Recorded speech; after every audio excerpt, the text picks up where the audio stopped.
Hello students, this is J.K. Kushwaha and you are watching my YouTube channel English Language and Literature with J.K. Kushwaha.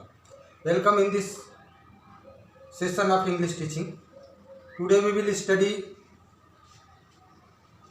synthesis. Synthesis में simple sentence बनाएंगे nominative absolute का प्रयोग करके. Nominative means कर्ता, subject. Absolute means स्वतंत्र. इसमें कर्ता स्वतंत्र रहता है. कर्ता स्वतंत्र रहता है. जब हम बी, आप जानते हो वर्ब दो चीज बताती है. वर्ब दो चीज बताती है, एक तो एक्शन और दूसरे स्टेट. तो इज एम आर का यूज जब हम स्टेट बताने की यूज में करें, प्रयोग अर्थ में करें, तो ये is am are was were, इनको हम बोलते हैं be. Is am are was were को क्या बोलते हैं? Very good, be. अब ये तीन रूल हैं. क्या? Be equal to being, be equal to, तीन रूल हैं. Be equal to being, be not equal to having, और बी प्लस वर्ब की third form means passive voice है, और पैसिव वॉइस है तो हैविंग बीन प्लस वर्ब की third form. Be किसको बोलते हैं? Is am are was were को बी बोलते हैं. हमने कहा कि अगर बी है यानी is am are was were में से कोई है तो वही बी लगाएंगे सब्जेक्ट के बाद, और बी नॉट, बी नहीं है तो सब्जेक्ट के बाद हैविंग लगाएंगे. और बी के साथ वर्ब की थर्ड फॉर्म है मीन्स पैसिव वॉइस है, तब सब्जेक्ट के बाद हैविंग बीन और वर्ब की थर्ड फॉर्म लगा देंगे. अब जैसे कहें कि the weather was stormy, the weather was stormy, the plane got late.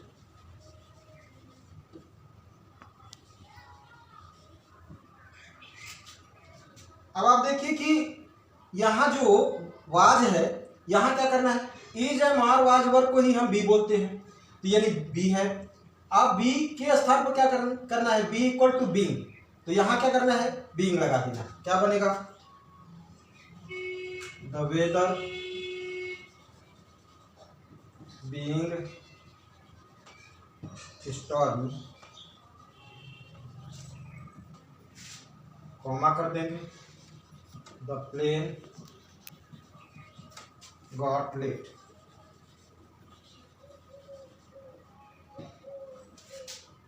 Sorry, the plane got late. क्या किया हमने? मैंने कहा कि is am are was were को बी बोलते हैं, और रूल है कि बी होगा तो बी कर देंगे. तो अभी देखिए सेंटेंस में वाज था, ये वाज के स्थान पर मैंने बीइंग कर दिया, कॉमा लगाया, दूसरे सेंटेंस को उतार दिया. ये पार्टिसिपल लगा दिया, प्रेजेंट पार्टिसिपल. अगर हम सेंटेंस लें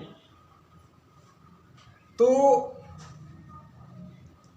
जैसे it was a holiday, it was a holiday, मतलब हॉलीडे थी, छुट्टी थी. फिर क्या हुआ? The students did not go to school.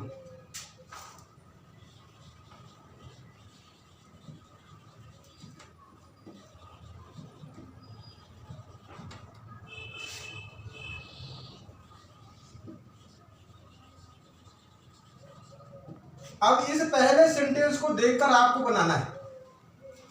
The weather was stormy, the plane got late. क्या बना? The weather being stormy, the plane got late. ऐसे ही बनाना है. इट वाज अ हॉलीडे, एक सेंटेंस हो गया. दूसरा, the students did not go to school. ये वाज जो है यही तो बी है. Is am are was were को ही हम बी बोलते हैं, और ये बी है तो क्या करना है? बीइंग करना है. बनेगा क्या? It being it being a holiday, holiday comma the students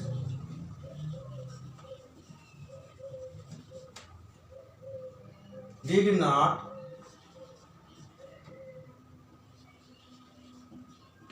go to school. Note कर लीजिए या शॉर्ट स्क्रीन कर ले लीजिए। तो और जो एक्सरसाइज आप करेंगे तो निश्चित रूप से बन जाएगा। आप दूसरे रूल को समझेंगे।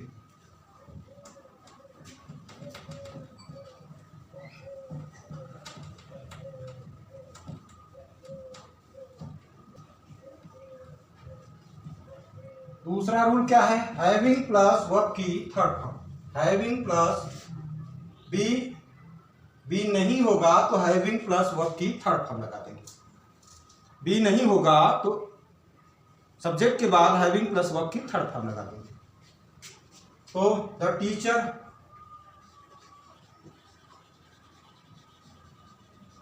entered the class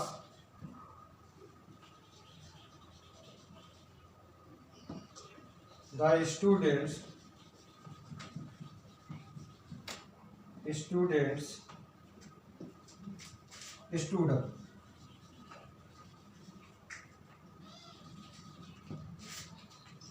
अब आप देखिए कि बी नहीं है, is am are was were नहीं है। आप क्या करना है? सब्जेक्ट के बाद हैविंग लगाना है। क्या बनेगा?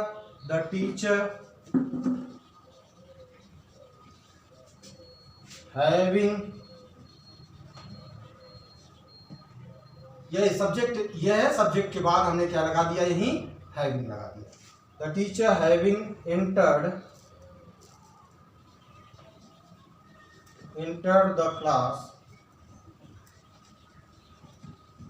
कॉमा दूसरा सेंटेंस जो करते उतार देंगे। The students stood up.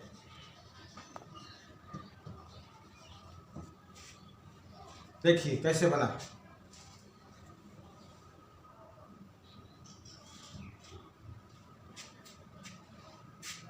The army arrived, next है arrived. The army arrived, the relief work took speed.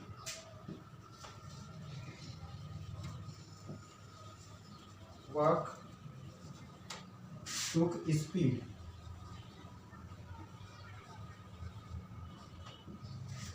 अब आप इसमें भी देख सकते हैं, ये फर्स्ट था,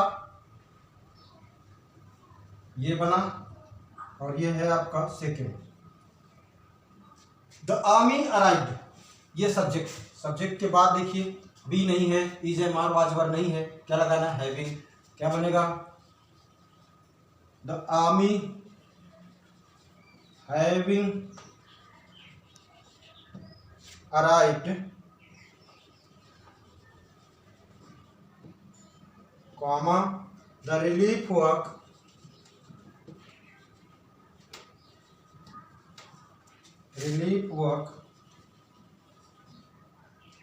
टुक स्पीड।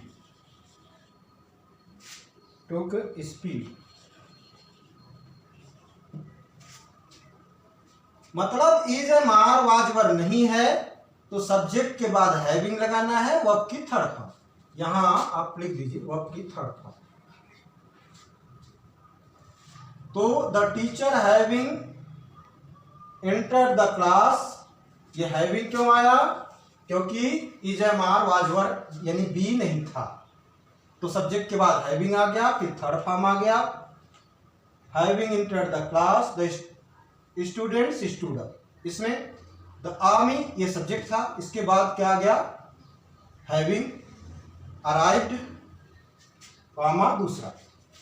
मतलब सब्जेक्ट के बाद is am are was were नहीं है, be not equal to having plus verb की थर्ड फॉर्म। बी क्या होता है? Is am are was were. Be not का मतलब is am are was were में से कुछ भी नहीं है, तो क्या करना है? हैविंग लगाना है सब्जेक्ट के बाद, वर्ब की थर्ड फॉर्म। तो यहां is am are was were नहीं था तो हमने हैविंग लगा दिया, और वर्ब की थर्ड फॉर्म अराइव्ड था, अराइव्ड लिख दिया, फिर दूसरे को कामा लगा के दूसरे सेंटेंस को उतार दिया, जो करते हो। अब थर्ड रूल को समझेंगे, देख लीजिए।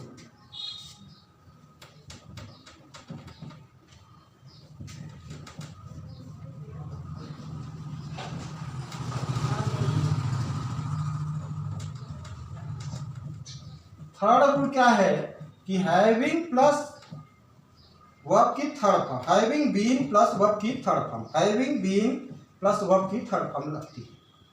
परफेक्ट पार्टिसिपल ही है, लेकिन पैसिव वॉइस में जब रहेगा तब। और पैसिव वॉइस में कब रहेगा? जब is am are was verb के साथ, is am are was verb के साथ वर्ब की थर्ड फॉर्म है, तो मीन्स पैसिव वॉइस है। जैसे the work was done, we went back home. The work was done, we went back home। अब देखिए, ये वाज दिया है और ये थर्ड फॉर्म दिया है। ये थर्ड रूल देखिए, बी प्लस वर्ब की थर्ड फॉर्म, ये बी दिया है, बी मतलब is am are was verb दिया है, बी दिया है, उसके साथ वर्ब की third form do did done. ये है क्या? ये बी है, और ये क्या है? वर्ब की थर्ड फॉर्म है। तो बी प्लस वर्ब की third form, be plus verb की थर्ड फॉर्म है मतलब पैसिव वॉइस है। जब बी प्लस वर्ब की थर्ड फॉर्म है, बी प्लस वर्ब की थर्ड फॉर्म, ये बी है, ये वर्ब की थर्ड फॉर्म है, मींस पैसिव वॉइस है। और अगर पैसिव वॉइस है तब करना क्या है? हैविंग बीन प्लस वर्ब की थर्ड फॉर्म। तो बनेगा क्या? यही सब्जेक्ट के बाद द वर्क, इसी के स्थान पर क्या आएगा? ये आएगा हैविंग बीन प्लस वर्ब की third form, having been, the work having been, verb की थर्ड फॉर्म यहां भी थी, वही रखना है, done, comma we went back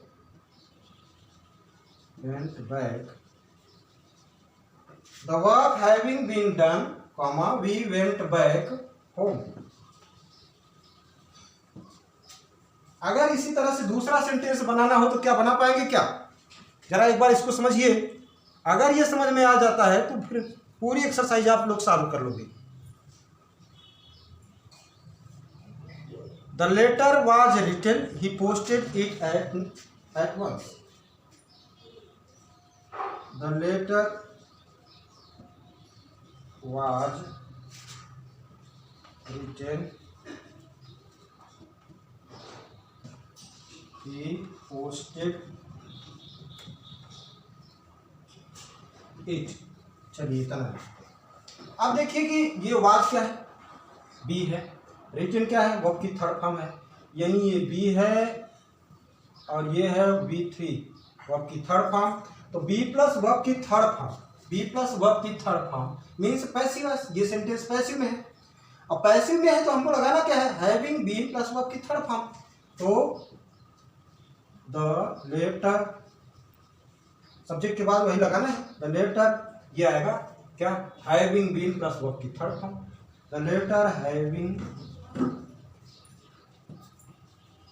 been, ये हैविंग बीन कहां से आया? क्योंकि बी प्लस वर्ब की थर्ड फॉर्म थी, ये बी था, ये वर्ब की थर्ड फॉर्म, तो पैसिव वॉइस था, तब लगना क्या था? हैविंग बीन प्लस वर्ब की थर्ड फॉर्म। तो हैविंग बीन लग गया। अब वर्ब की थर्ड फॉर्म क्या है? रिटन है, रिटन लिख दिया।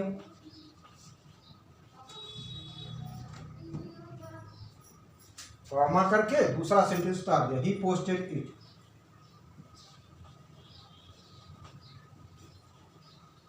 ही पोस्टेड इट। इस तरह से नॉमिनेटिव अब्सोल्यूट बनता है। नॉमिनेटिव मीन्स कर्ता, अब्सोल्यूट मीन्स स्वतंत्र, जिसमें कर्ता स्वतंत्र। शॉर्ट स्क्रीन ले लीजिए। और अगर इसको आप समझने का प्रयास करेंगे तो बहुत ही इजी है, बहुत आसान है, और आप सबके समझ में आ जाएगा। पूरी एक्सरसाइज आपकी जो बुक है उसको सॉल्व कर सकेंगे। और अगर अच्छा लगता है तो लाइक कीजिए, शेयर कीजिए और अपने वैल्यूएबल कमेंट्स भी कीजिए। Thanks everyone of you.